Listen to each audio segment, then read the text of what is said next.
This time of the year, Louisiana gardeners are adding lots of beautiful flowers to flower beds, and we expect those flowers to produce beautiful color for us through the summer.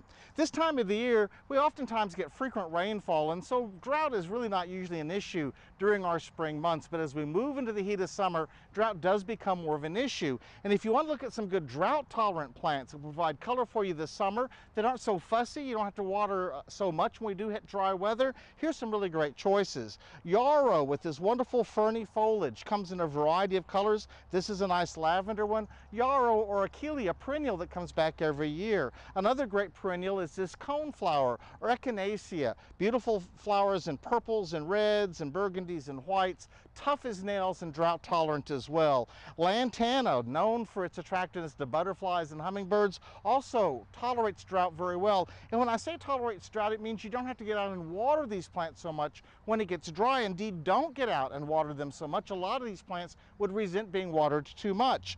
Bulbine, look at these wonderful spikes of flowers on this bulbine, a succulent plant. Here for a low-growing ground cover kind of plant. Purslane, very drought tolerant.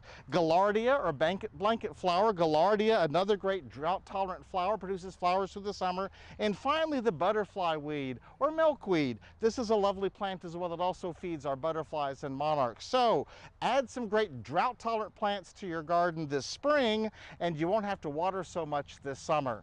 For Get It Growing, I'm Dan Gill with the LSU Ag Center.